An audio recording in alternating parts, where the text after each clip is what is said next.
Hello and welcome to Planet 40k. Today we're going to be discussing the Canoptek Wraiths from the new Necron Codex.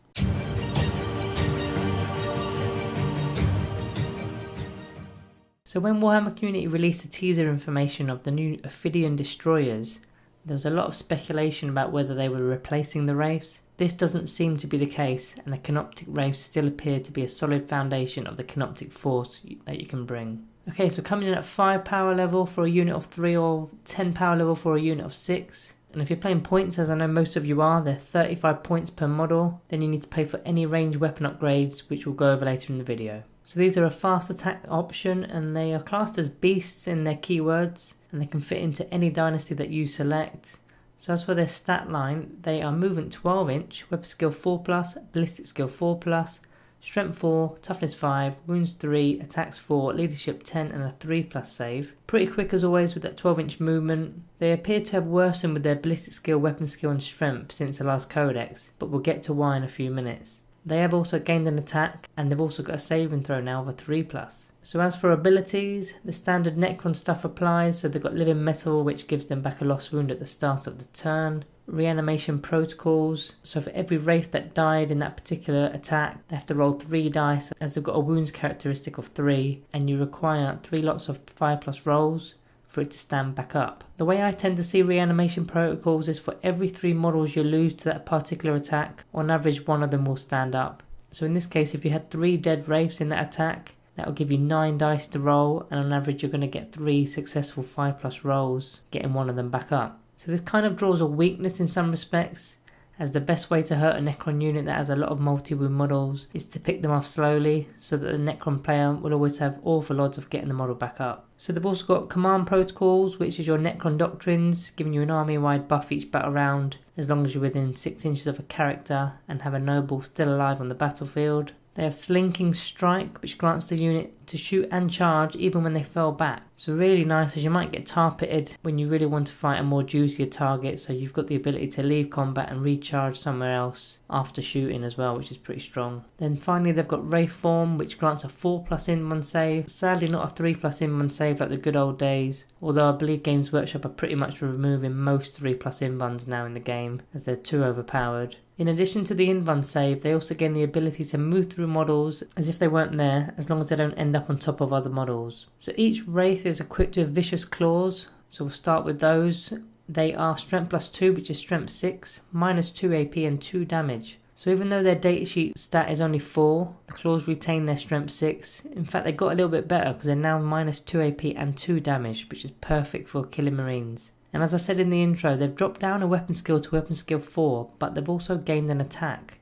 So this actually makes no difference whatsoever, because previously you had 3 attacks hitting on 3s, which will give you an average of 2 hits. Now you've got 4 attacks hitting on 4s, which is also an average of 2 hits. In fact, I'd say they were slightly improved, as you've now got a damage potential that's greater. So if you hit with all 4 attacks, you've got the potential of 8 damage with a single Wraith. The -2 AP is always sweet, as even power armor will require a 5+ save, and that 2 damage will be getting rid of them. To do the maths in terms of a full 6-man unit then, 6 lots of 4 attacks should give you 24 attacks. Hitting on 4s will average you a score of 12 hits. Wounding toughness 3 models on a 2+, giving you an average of 10 wounds. Wounding toughness 4 and 5 models on a 3+, giving you an average of 8 wounds. And wounding toughness 6 on a 4+, giving you an average of 5 wounds. That's a good amount of damage output for a fast resilient unit per turn, and this is without using any of the other abilities that were in the book. So let's talk about their other options then for weapons. You can opt to switch out the claws for whip coils, which are now a melee weapon. So they're strength user, so that's strength 4, -1 AP and single damage.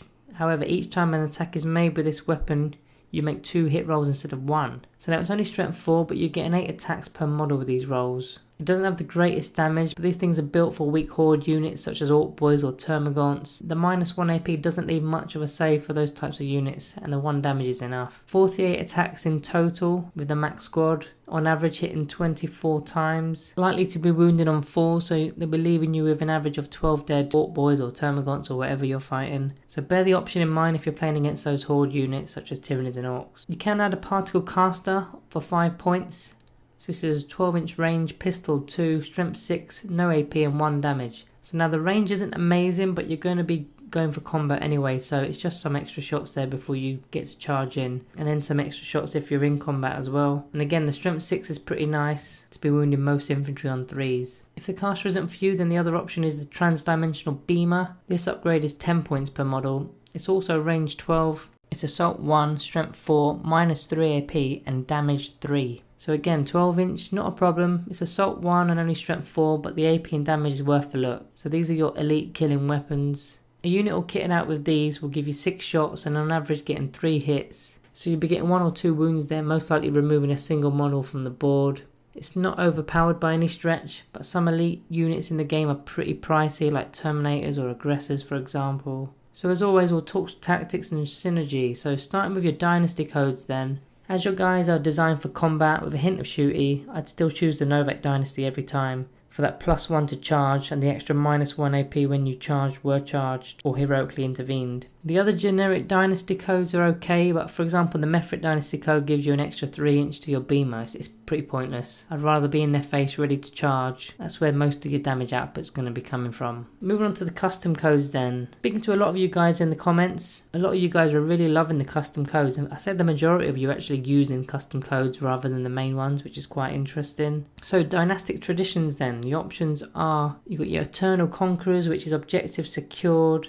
It's nice for stealing an objective that's in your opponent's table half. You got Red Reaved, so it gives your enemy units that are in engagement range a -1 to their toughness. I mean, this is huge for models with strength 6 weapons, because you're going to be wounded on 2s. Butchers adds 1 to your charge, so if you wanted to get this ability the custom way rather than the Novak way. Then going on to Circumstances of Awakening, you've got the Ancient Stir, which is perfect for your Canoptek units, as it gives all Canoptek units a +1 movement and a piling and consolidation move of a 4 inch. Pair this with Butchers to get that +1 to charge and you're going around pretty fast. Arise against the Interlopers, which is when in combat against infantry or bikers, rolling a 6 to hit will auto wound the target. This is nice. I mean, your claws have 24 attacks with a max squad, so on average you're going to be scoring about 4 6s there. And with your whip coils, you'll be on average scoring around 8 6s there. Relentlessly Expansionist gives your whole army a 6 inch move after deployment, so this is pretty awesome for getting your Wraiths that much closer to the target. So moving on to Stratagems then, there's only actually one generic stratagem that works well with the Wraiths, and it's 1 CP, it's called Enslaved Protectors. So you pop this in your opponent's charge phase and any Canoptek unit can heroically intervene as if it was a character. If you're playing the Nefrit code, then you can use the Translocation Crypt for 1 CP, giving your Wraiths Deep Strike. I personally don't think they need it though, as they're pretty quick as it is. However, the Novak strategy, Blood Rights, grants an extra attack for just 1 CP. So now you're talking a max squad dishing out 30 attacks with the claws and 60 attacks with the whip coils. So unit synergy then. So you're really looking towards your Technomancer here guys, as this guy's pretty effective with your Wraiths. There are 2 ways you can use him too. So either you equip your Technomancer with the Canoptek Cloak, so that his movement is 10 inch and he can fly, so he's keeping up with your Wraiths. Then any Canoptek units within 3 inches of him can be repaired, D3 wounds per turn. Now it's only done to 1 model within the unit, but it can get a single Wraith back to full wounds. Option 2 is given in the Canoptek Control node, which grants all Canoptek units within 6 inches a +1 to their attacks. So now pair this with the Novak strategy of Blood Rights for 1 CP, and now you're talking 6 attacks per Wraith, 36 attacks with the claws or 72 with the coils.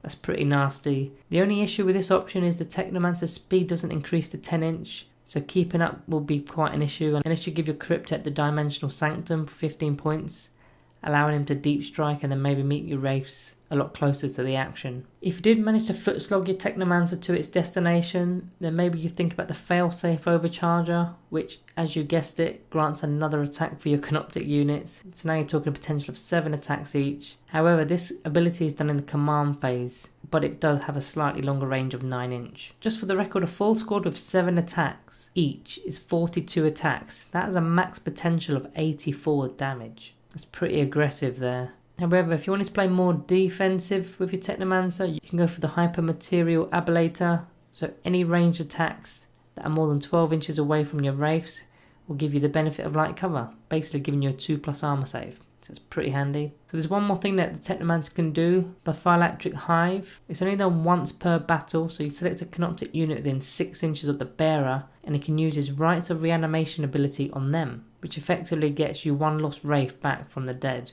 Now it does cost you 20 points, but the Wraith can cost you anything from 35 to 45 points, so it's okay. The Chronomancer is worth a mention here as it grants a reroll to charge for friendly units, so this could be game changing, especially if you screw up your charge. So overall I'm glad that these guys still have a solid place within the melee side of the Codex, and even hint at a bit of a shooty side. They are pretty quick and have enough attacks to justify using them. And as we mentioned in the Flayed Ones video, you have to compare the other melee units within the book. Like when you're selecting units to bring, you could select the Scorpek Destroyers. I mean, they can kill a knight when they're given the opportunity, although they've got no invuln save. You've got the Lich Guard that are pretty awesome but need a method to get into combat because they're pretty slow. The Ophidian Destroyers are pretty quick, but they're also very weak, toughness 4 and 4+ save with no invuln. Flayed Ones aren't core units or Canoptek units, so the synergy isn't quite there, and the Scarabs aren't going to do much damage as they're just scoring points. I think the Wraiths are one of the best out of the lot because they're really quick, they're really resilient, have the invuln save, and they do lots of damage as well. So as for the rating for the Canoptek Wraiths, I'm going to be giving them a 4 out of 5.